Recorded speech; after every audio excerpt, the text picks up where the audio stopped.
Hello and welcome to A Critical Dragon, where I talk about narrative in film, television, and in books. And today I am joined by a very special guest, Bennett R, author extraordinaire, a naval man to boot, and we're going to have a talk about space opera. So Ben, how are you doing today? Hey, AP, I'm doing great. It's so nice to be here today. We haven't had a chance to talk in ages, so it was really good to see you. I'm glad you're doing well. Yeah. It's it's interesting times that we live in, of course, and being in the military, watching a lot about what's going on in the world. But you know what? Let's put that aside for today. Let's just talk about books. Well, yeah, because otherwise you have no idea the temptation to make jokes about seamen. I'm so sorry. I promise that is the last one. It's all right. We actually just changed the ranks in the Canadian Navy just last year to sailor first class, master sailor. Yeah, sorry, we're way ahead of you, man. It's all gone. Well, there goes all of my fun. The reason I thought it'd be great to get you on to talk about this is because I don't know if people can see it here. I have a couple of your books out, because you did the Virtues of War Trilogy, which is space opera, but very much military, science fiction space opera. But you also have less serious sort of space pirate books as well, which is it the Blackwood and... Yeah, Blackwood and Virtue. That's right. Blackwood and Virtue series. Blackwood and Virtue. So you've written like a couple of different examples of the thing that we want to talk about. Plus, given your military experience, I thought you're the perfect person for me to talk to about this whole thing, because I think the first thing I think we should talk about, we don't have space combat in existence currently, although some stuff is theorized, and we do have stuff governing how we use satellites around Earth. But there are different ways to conceive of combat in space. So I thought if we start with that, if you want to talk us through a couple of different elements that you've used, but alternate ways that we can think about it. Yeah, for sure. And trying to think through the physics of actually how we would fight in space, it can be a little mind-bending, because the speeds are so fast. They're so far beyond what we would actually be able to comprehend. Like how would you maneuver? How would you use tactics? And so when I approached it for Virtues of War, I definitely based it on a navy. Okay, ships. It's going to be ships fighting each other, because the ships have to maintain distance from each other. And so I drew naturally on modern warfare, whereas unlike, say, in World War I, you'd have battleships that line up and basically just pound away at each other with their guns. Nowadays, in modern warfare, ships often can't even see each other, and they're firing missiles at each other from a distance. And you have to shoot down the missiles coming at you. So I used that as the basis. Okay, so we've got ships that are that maintain their own position, and it can reach out quite a long way to hit their enemy, which I think is realistic for what we would see in space. But then I wanted to include submarines somehow. And so how do you do subs in space? Because you can't see them. And so I actually stumbled across a real scientific theory by Dr. Lisa Randall about how there is another spatial dimension called bulk, which we normally can't experience, but it exists. It's there. It's another spatial dimension, which is ruled by gravity. And I thought, okay, well, that's about as much as I need. So I now have what are called stealth ships that can go into the bulk, and they use gravity the way we use sonar. So they can detect each other by gravity the way we would sort of listen out or ping something with sonar. And so I actually was able to replicate anti-submarine warfare using a real scientific theory. I'm not sure whether Dr. Randall would approve of my use, but it made sense to me. And keep in mind, dear listeners, I have a degree in history and literature. So I'm not saying the science is completely sound, but at least it's standing on the shoulders of giants.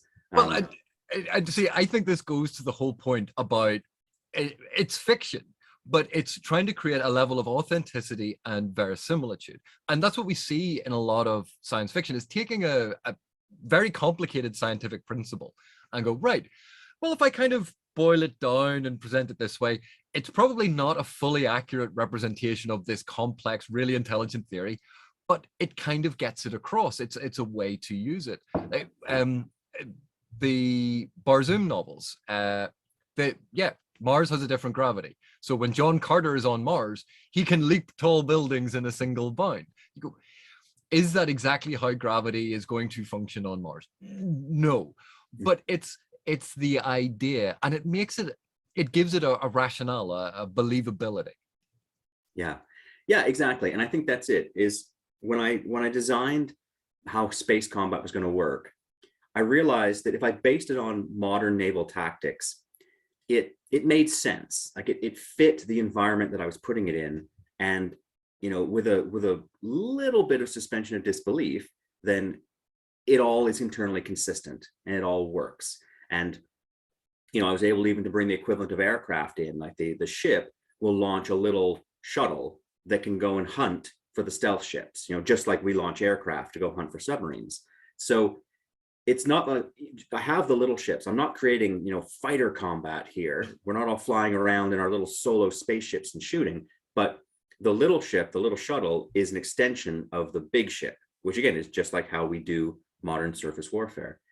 So building on that, I was able to then employ, all the tactics and all the knowledge and all the understanding that I already know to create what I think makes a lot of sense. And, like you said, the verisimilitude is there. It is all internally consistent to itself. So that I think was a success. You can't look at it and go, hang on a second, you just said. So no, no, I'm solid here. I got it. Because it's fascinating.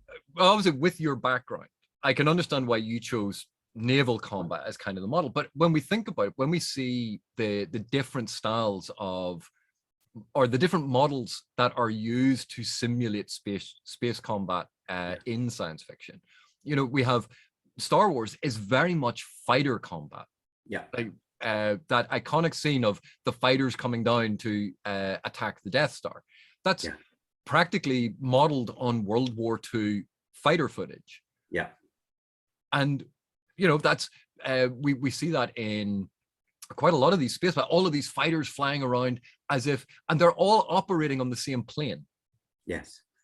And it's almost, and that's easier for us, I think, as viewers and as readers, because we think in terms of what we're used to, which is there's an up, there's a down. And like even in Star Trek, where the ships meet and they're always horizontal and facing each other, and you go, but it's space. There is no up. There is no knowing each other like this, but nope, it's always like this. Yeah. That's interesting. I mean, Star Wars, watching the X-Wing sort of bank off, the way they would never do that in space. There's no need to. But because it's a movie, because it's visual, it's just so cool. It just looks so cool, and no criticism at all, because it looks super cool. There are not many books that I've come across, though, that focus on fighter combat, right? It's very much a visual thing because it just looks so cool. And I'd like to do a shout out to Battlestar Galactica, the reboot, because when the Vipers would fly, the Vipers would just turn like that. Whereas an X-Wing has to sort of use, its aerodynamics to turn. The Viper just turns the way it would for real in space. And carry on moving because conservation of momentum. That's but right. I will say, as much as I appreciated in Battlestar Galactica, the miniseries and then the series, Babylon 5 did that before they did. Fair enough. Because they had, basically it was an X frame with a cockpit, vertical cockpit. So people were basically standing with struts coming out like that and engines. And they were called, I think, Star Furies. And they flew forward. And then what they would do was, as they were moving forward, they would turn one of the engines off and so it would flip on its axis along that horizontal or diagonal axis. And so then they were flying backwards and they would shoot the person following them. So they were playing with the idea of the conservation of momentum in space, but it was still very much modeled on aerial combat. This Yeah. whole idea of the dog fighting where they're following each other, and in all of these things, I've always wondered. And you're right, it is very visual, but there were so many of them where someone would fly in behind the other one. You go, why don't you just have a gun mounted on the back that shoots behind you? And that was always my dissatisfaction when they had these things set in space. You go, but they keep coming down, so they're following right behind them, and then they're moving slowly side to side, and you go, just shoot behind, have a gun pointing that way. Well, yes, have a second pilot, sitting in the back, like redesign. But that's just it. All of our space fighters are built on, World War II or even current fighters, where you've got one person facing forward and everything is built a certain way because of the aerodynamics that are required for it. None of this is required. Like your fighter in space could be a sphere, with little legs, like that. It could be, with guns pointing in every direction. There's all kinds of things you could do, but that's not what we're used to. Like you said, it's not what we expect. And so it would be very bold to do that. Going back to Battlestar, one of the things I loved about that, the Battlestar itself, it's sort of going back to what you had mentioned about the old style of warfare, because it was a giant sort of battleship with the carrier pods, and it and the Cylon ships would kind of sit there and just shoot at each other. Yeah. In that very, to be perfectly honest, naval combat that was broadsiding when you used to use cannons. Yes. And then creating a fighter screen, and then using their close-up guns to create sort of chaff, and that would any missiles would destroy themselves on that you created those flak clouds. Yeah. So it was a kind of a combination of both, that you had that naval aspect, which if I take your inference, is slightly old-fashioned way to think about naval combat, but with a fighter screen, which again, you're like, we can understand the aircraft carrier with its fighter screen. Yeah. Yeah. And, I'm loath to criticize Battlestar Galactica because they did such a good job, not only of thinking through the military, but the characters have a very consistent military culture. Like they really got how the different ranks interact with each other and how the organization works together. And they did a really good job. But yeah, it's true. You've got, so the Galactica is a carrier. Okay, I got that. So now it's got fighters that can go out and hit the enemy at a distance and keep the enemy at a distance. And then they close in. And they don't close in often, but when they do, you're right, just like the sides open up, and all the cannon come out. Bop, bop, bop, bop, bop, bop, bop, bop. And again, it's cool, right? I mean, I love those scenes on the show when it happens. And I suppose if you're not worried about weight or hydrodynamics, you can load as many weapons onto your ship as you want. And if the Galactica is seen as this sort of mega dreadnought, that carries everything, later on in the series, oh, they have nukes on board too. Oh, okay, they've got nukes on board. I mean, fair enough. If you're building this mega dreadnought that can carry everything, then okay, I'm not going to argue with that. But I guess we never really saw the colonial fleet as a whole. Like, was every ship a Battlestar, or were the Battlestars just the massive capital ships? And were there other smaller ships, escorts, frigates, and so on?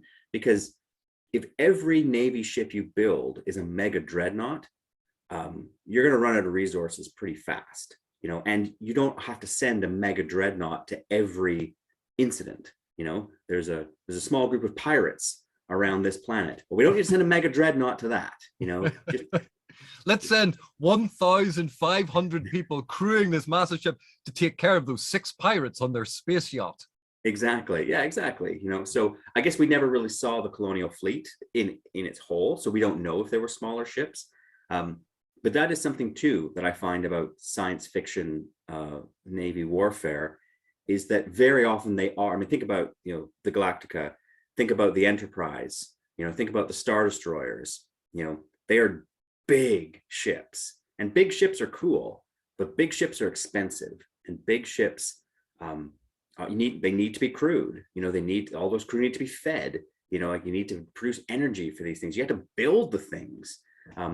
Sometimes it can be more efficient to build a dozen little corvettes than to build one capital ship. And shout out to Star Wars Rebels, they really started to bring in the fact that the Imperial fleet has little ships, Mhm. lots of little ships. I'm like, good. There we are. So that's all part of making space combat into being like a surface fleet, is that you have to have ships of different sizes for it to make sense. Because otherwise, it's just capital ships, just pounding And, away at each other. and that's the thing. Visually, it's like, yeah, the big Imperial Star Destroyer or the Super Star Destroyer, Yeah. and you go, wow, these are amazing. And then the little tiny fighters and the bombers. But even in Return of the Jedi, there that scene at the end of Return of the Jedi with the Rebel fleet arriving, and they had the Mon Calamari cruiser, and then they had these different cruisers and different ships, and one was the medical frigate. Yes. And they gave them these things, but then they just all sat in one place, and then all the fighters came out, and then they just all fought in and around them. Yeah. It was, yeah, we've parked all of our ships here. Now let's And have a the fight. fighters are going to just, yeah. And so one of the things that I liked, very much liked in your books, was the idea of advanced combat and advanced tactics that was actually taking account of the different roles that different ships played. Of you can't just, well, obviously you do have certain hero characters, but it's not just like one person in a fighter is just, yeah, they just do everything. There was an awareness of the Navy as a giant functioning machine with all of these different parts, and each part could handle different things. Yeah, and I was just thinking that, like, if you have nothing but big ships, then it's actually pretty hard to create good drama, because if you're sitting on the bridge of your big ship, you're pretty safe. As an individual, you are pretty safe, and your ship's going to take a lot of pounding. And if your ship does go down, well, there's no drama other than you running for the escape pod. Whereas, if you've got people doing different things, like from Virtues of War, when they're fighting one of their battles over the enemy homeworld, one of our heroes, he's a pilot, but he's not a fighter pilot. He's like a shuttle pilot. And his job is to go from his destroyer to one of the supply ships to pick up more torpedoes during the battle and get back. And like, that's an exciting little thing, because he gets shot at and things happen. And, he's doing a supply run, but, you can turn that into something really exciting because it's at the personal level. It is personal drama for the character. But like you said, he's basically just a small part of the overall machine. His destroyer needs more torpedoes. Those torpedoes are being carried on the supply ship, which is over there. So somebody's got to get over there and get them. And so he goes and does it. Yeah, and it's that bringing in logistics, actually, to be perfectly honest, in science fiction and fantasy, there are a lot of authors for whom logistical concerns do not exist. No. Young Padawan, do not concern yourself with logistical concerns. Every ship always has all that it needs. Yeah, and yet, and I think that is something that is so fascinating when authors bring in the idea of supply lines, or, yeah, your ship can carry X amount of ammo, but if it needs resupplied, it has to come from somewhere. So you have basically a big cargo barge, but you need ships to run that backwards and forwards. And so suddenly it gives it this air of being much more real and realistic, because it gives someone like me, who is obviously no military background, a sense of, what an actual military is like. I think that you have to build in limitations. I mean, for the drama to kick in, right? Because if your ship has unlimited ammo, well, then it can just keep going forever, but if you've only got so much, you've only got so many missiles, and even if you got lasers, well, the lasers have to recharge, right? They have to draw their power from somewhere. Like, you can't just use them forever. If you've got a limitation, that now creates drama, because now the captain has to decide, well, I could use my missile to destroy that target when we're done, but I need those missiles for where I'm going next. So I can't use them right now. So we're gonna have to do this the hard way, and close and, use the guns or use the lasers. Or I've only got, 12 fighters and I've lost 3 of them. So I've only got 9 now. So do I risk my fighters? If we're going to use fighters, do I risk them? Like, I think about, like, again, Star Wars, love Star Wars, by the way, but the TIE fighters just boom, boom, boom, boom, boom, boom. The things are getting destroyed left and right. The whole thing is they have no shields. And I realize that is making a statement about how the Empire does not consider its pilots to be, valuable assets. There's 10 more just like you, I'll just replace you. But, I have to question the wisdom of that policy, because TIE fighters are not free, right? You got to build them, you got to train your pilot. And if he's going to get taken out like that, that's not a good use of your resources. Whereas these scrappy X-Wings, they can take a hit and keep going. So, well, we already knew that about the Empire, because they never installed safety railings inside any of those walkways in the Death Star. Health and safety was not a concern for the Empire. That's right. That's right. But it's an interesting contrast to a lot of the sort of earlier Star Trek stuff, which showed the Enterprise almost like you were talking about as a capital ship. And then in much later iterations of Star Trek, it seemed, the Enterprise, they just fly around like fighters.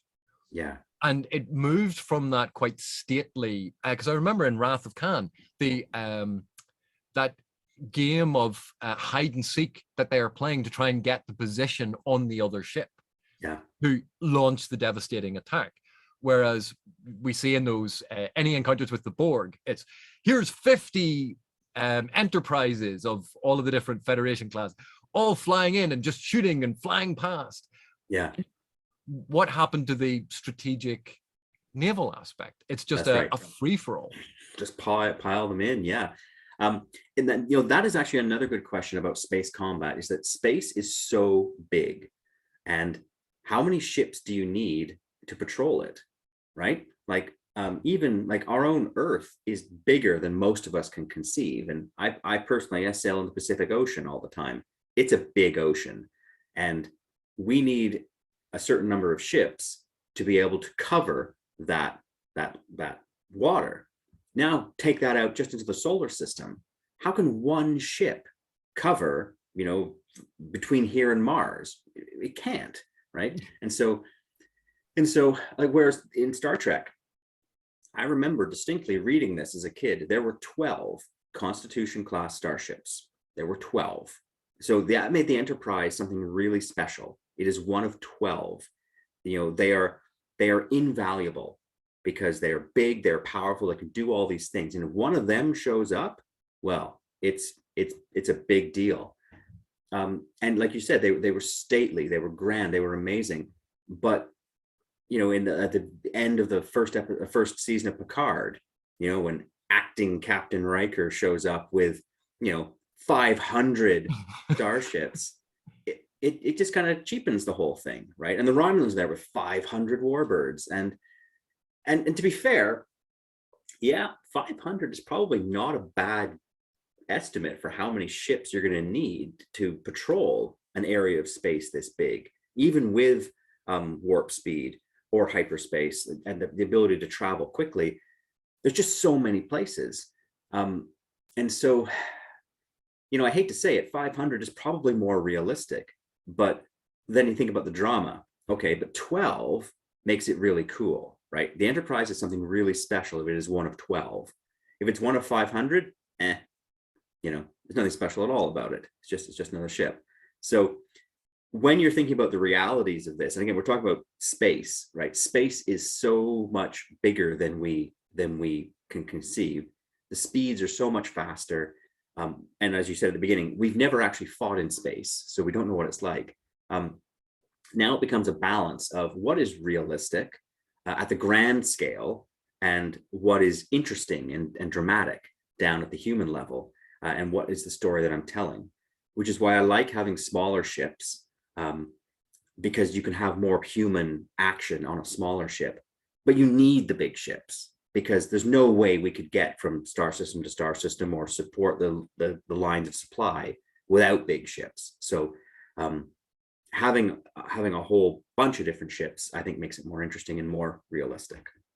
And it's that, I think, it always comes down to a balancing between what is narratively interesting and what is realistic. You can go for something that's incredibly realistic and you just go, oh, this is so dry and boring. Or you can have something that's really, really exciting. And if you turn your brain on for a split second, you go, yeah, but it would never work that way. And, you know, the Expanse is really interesting in this regard, because obviously a lot of it is set in the solar system. It's not the galaxy, it's just the solar system. And even then, it takes months, weeks, all this time to travel from one place to another. And they do it through the parabolic arcs, because everything is orbiting, and it's all about these different arcs to try and get your trajectory right, and an economical way to get somewhere. You know, we love that element of realism, but we also love the fact that the ships have a rumble to their engines as they fly past the screen in space, that the explosions make noise in space. And you go, isn't that slightly unrealistic? And you go, yes, but it's dramatic. Exactly.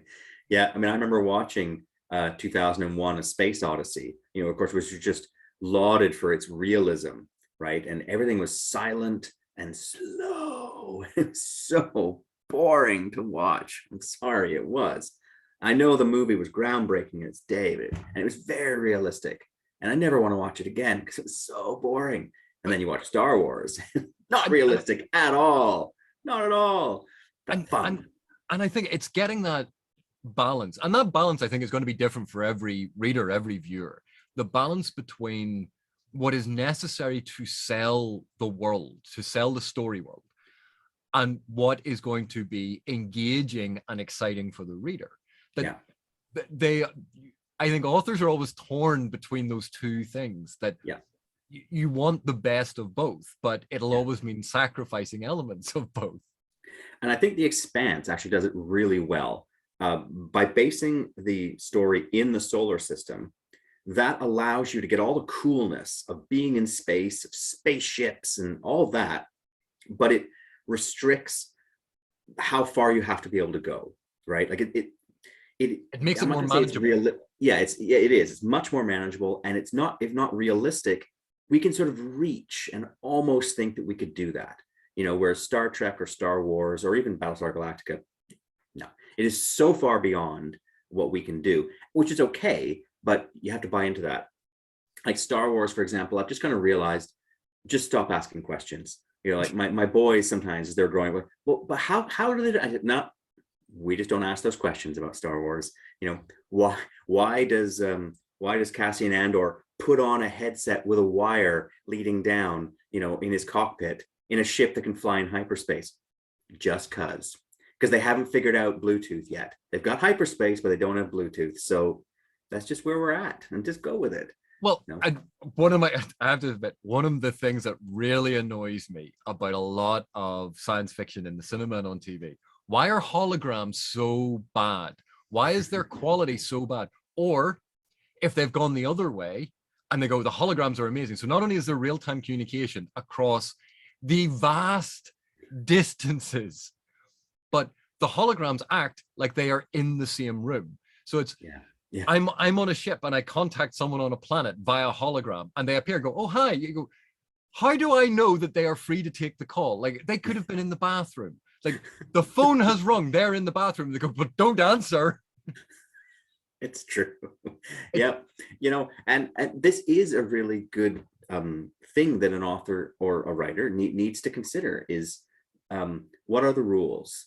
And, you know, I know when I was writing Virtues of War, you know, I definitely chose to base my space combat on modern naval tactics. And that gave me a huge canvas to paint on. I knew what I was doing, and it was fun. When I wrote the Winds of Mark series, the Blackwood and Virtue series, I wanted to make it space pirates. So I'm going back to sort of, you know, Admiral Nelson and the Great Day of Sail in space. And basically what I did was, okay, there's the concept of solar wind, where, you know, things push out from the star, which is you can sail. And that is a real scientific concept that we could do that.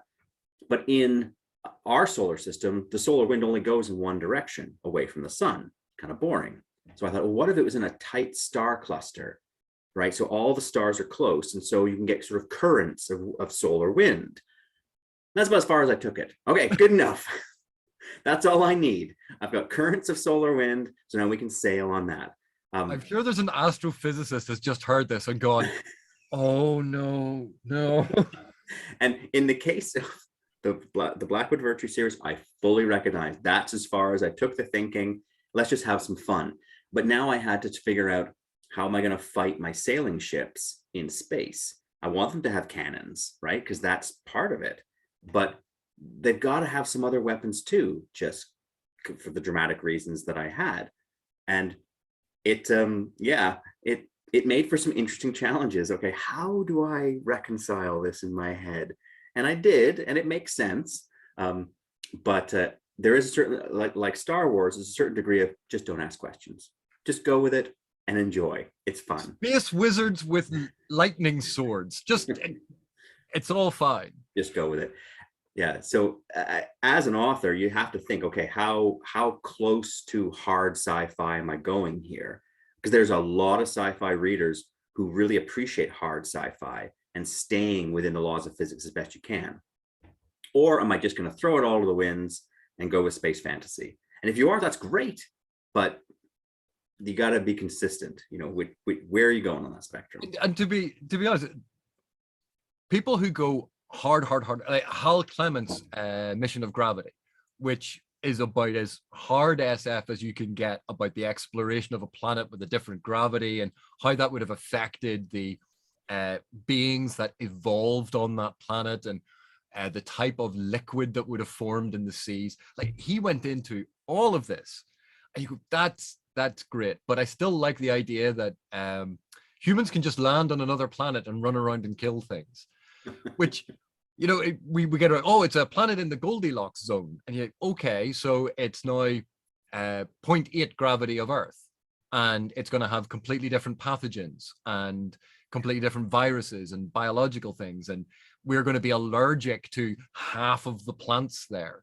Yeah. And, you know, there's so much goes into it that as soon as you start asking those questions, to be really, really specific and to try and cater to the hardest of science fiction concepts, it quite often ruins the drama, because you just go, well, then they have to run around in completely enclosed systems, which then means they have to have a filtration system on their back and their own oxygen, which is going to limit them to, well, how much oxygen can you carry around for a mission? Yeah. And, you know, those can be interesting restrictions, which can create drama for you. But if I don't want to write that story, then I don't want to write that story. So, yeah, I mean, these are the questions that you have to ask. And as a reader too, you know, you've got to just sort of know yourself. Okay, what kind of story do I like? Do I get mad when they break the laws of physics? Okay, well, you know, there's certain stories you probably shouldn't read then. But any space opera, because they seem to all have faster than light travel without considering relativity. Oh yeah, yeah. And you know, that, because that's a time dilation because of relativity is a really difficult one to wrap your head around. Yeah. And asking authors to be expert astrophysicists, military experts, as well as great authors, and you go, I think we're asking a little too much here of. Yeah, you know, and it's nice when you make the effort, you know, like, for example, in Virtues of War Trilogy, I was using this concept of the bulk, right? That extra spatial dimension where it's gravity is the only fundamental force that works there. And so therefore, our society in this story have obviously got a much better understanding of gravity than we do today, because they can hunt using gravity. I thought, okay, if they can do that, they can probably create artificial gravity on their ships, you know, which is another one of those big things about space operas. They're all just walking around, not floating. And I just took that as an assumption that if they understand gravity like that, solving the artificial gravity problem is a pretty high priority. So they would have solved it by then. And I even used it. I didn't just hand wave it. I actually talk about the ships have artificial gravity, and they turn it off when they're fighting stealth ships, because if you have artificial gravity turned on, it's like fighting a submarine. Your ship is super loud, right? So you have to turn your gravity off. And so it actually became part of the tactics. And it was a bit of me hand waving away the inconvenience, but it also, I was able to turn it into something that actually affected the story. So, again, not an astrophysicist, but at least I tried. Yeah, I and tried. this is the thing. It's not that you have either hard SF or soft SF. Like everything is going to be on that spectrum, and different parts of the narrative and different elements of the story world can fall at different areas. But it's creating that story world that, as you said at the very, very beginning, was internally consistent. Yeah. That gives you that sense, because you go, okay, a willing suspension of disbelief is going to be required if we have that, as long as I'm not breaking that disbelief willy-nilly that that I've established for the reader. Yeah. Then I think that's where we get, because it is fiction, it's not meant to be real. Mm-hmm. And it's learning where those fracture points are. Yeah. There certainly were times during the writing of Virtues of War when I had to go back and go, wait a second, the ship is doing a tight turn and it does not have artificial gravity. Okay, they're going to be splattered all over their consoles because of the G forces. So I had to say, okay, they have a localized gravity in their seat, just to protect them in these turns. And look, that's a little bit of hand waving going on, but at least I thought about it. And okay, so no reader can point to me and go, aha, you didn't do this. Well, yes, I did. It's tokenism. But it's like in Star Trek where they go, it's the inertial dampeners. Like, what? I just imagine these giant airbags. Anytime they talk about it, it's these giant airbags holding them in place. Because for some reason, no matter how many times they get into combat, they never put seatbelts on the chairs. And you go, no, I don't want you to give away state secrets, but please tell me if there's a console that you're sitting at on a Navy ship that you have a seatbelt. Thank you. Good. I feel vindicated now, saying that this is something they should have. But yeah. And I mean, it comes back to what kind of warfare are you drawing from here? Like being on a ship at sea, you're definitely moving around, right? And so as anyone who has naval experience, if they're writing about space warfare, they're going to remember just the ship is moving, which is where, you get the Star Trek, them all shaking on the bridge. That's where it comes from, of course, because, we remember the deck is moving and pounding. It's a very visceral connection to that environment. And I would not want to lose that, because if you're in a ship in space that is moving in a constant velocity, especially if it has artificial gravity, that should never happen. The deck should never shake. You should never be thrown around because the artificial gravity will catch you and you'll be fine. But that's not very dramatic, right? You have to be able to sort of be thrown around and it's good fun. And it's a bit like the all those times that we hear about the thrum and throb of the engine, that low rumbling, and that comes from like the big diesel engines that they used to use, that was a constant rumble through the whole ship. And then, in Star Trek, oh yeah, we have a dilithium reactor, or if people are using nuclear reactors, they don't make noise. But do they not? Dilithium, why would a dilithium thing create? Because it's not, it shouldn't be making noise. You've done all of this in space and you can't cut out. You have inertial dampeners to stop you being splattered moving around, but you can't put in soundproofing material. And yet, if the ship was silent, it would be eerie. Yeah. And it's because our real world experience is one of sound being transmitted through solid objects. It is of, the roar of an engine. Electric vehicles, like people driving around in electric cars, and car manufacturers saying, we're going to add in essentially a speaker to play a car engine noise because they are too quiet. Right. And it's eerie and off-putting. And then pedestrians relying on the fact that they can usually hear cars getting hit by electric cars because they didn't hear them. Yeah. And all of these sort of knock-on effects. And I don't think any author can ever think of every single ramification. But it's in some of my favorite works, it's where authors have taken that time to try and at least think through 1, 2, 3 iterations and ramifications of what this technology means. Yeah. And when you see that, I personally become far more forgiving of hand-wavy moments, because I've seen that they honestly have tried for a lot of the other stuff to make it work. Yeah. And that to me is something special about really well written military SF and space opera. Yeah. And because it's ultimately about the characters, right? You know, yeah, the tech is cool. And I suppose you can write sci-fi that is just about the tech, but most of the time it's about the characters.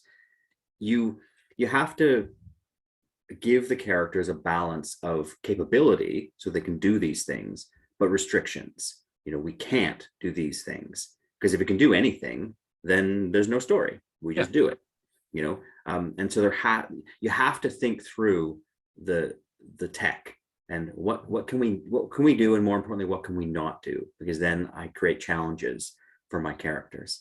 And if you can stick close to something that's real, then it's a lot easier. Again, like I used naval surface combat primarily to describe how my ships work. It gave me an advantage because I already know how it works for real, so I didn't have to think it through as much as a newcomer would. But if you're going to start getting into something really unusual, like some really funky concept of how space combat works, yeah, you have to do a lot more work. Like you said, you got to work it through a few more steps to make sure that it's consistent, because a lot of your readers are really smart and they're going to pick up on it. So just be ready. And that consistency, coherency, and also the concept of limitation, I think, is so important, because it's not about having really well clear defined rules that cover everything and you make it all explicit to the reader. As long as you are aware of where the limitations are, I think it inspires authors to greater levels of creativity and to find those points of natural drama within within what they are writing about, and even points of drama that they hadn't initially considered, that suddenly they go, I've just run smack into this limitation. Oh, this is going to cause a problem for that character. New mini character arc develops, new thing happens. As opposed to writers who go, yeah, we're just going to ignore it and that suddenly drops me out of the experience. Like an example of this was in Discovery, Star Trek Discovery, which regular viewers of my channel will know I am not a huge fan of the first 4.5 seasons of Discovery, or 3.5. We're just finished the 4th season. I like the end of the 4th season, but they had this. There was a Klingon ship. It was cloaked, and they had to discover. They had to map it in order to so that they could target the weapons at a specific weak point. And because Discovery can instantaneously teleport, a technology that the writers have never fully understood, they decide we're going to program all of these jumps around the Klingon ship.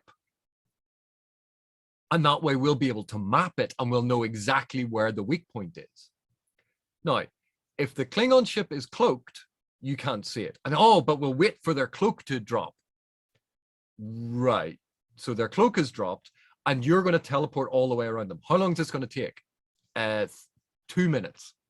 So you want the Klingon ship to remain stationary for 2 minutes in space, uncloaked, knowing that they're in combat, and seeing you appear and disappear all around their ship without doing anything.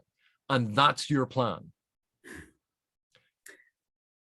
And of course, it goes off without a hitch. And you just go, you're making the enemy so stupid that why did you need to do that? They're just sitting dead in space without their cloak.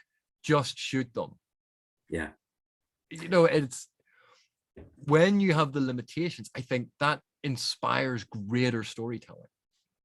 Absolutely. I mean, it would be better if that was the plan, but of course the enemy doesn't cooperate. And so you can still succeed in the plan. It just gets a lot harder, you know? But do enemies not just cooperate with all of the plans that you design? Is that not how things work? All of our tactics are based on that, yes. But before we finish, there was another element to all of this. And and I think it goes to why I think we instinctively reach for the Navy as a way to model space combat. And it was in Starship Troopers, the idea of the Navy transports, the fleet transports everyone to a planet. And then there's the landing craft. And we think of it very much as, here's the Navy forming a blockade, then we send out the landing craft and form a beachhead. And because we think of planets as land, we're thinking of space as the sea. Mhm. And so we have that, as misguided as it may be or may not be, but that is such an easy analog to reach for, Yeah, that I think it makes it very easy on readers. definitely. And it does make a lot of sense that why would we actually fight in space when what we really want is the planet?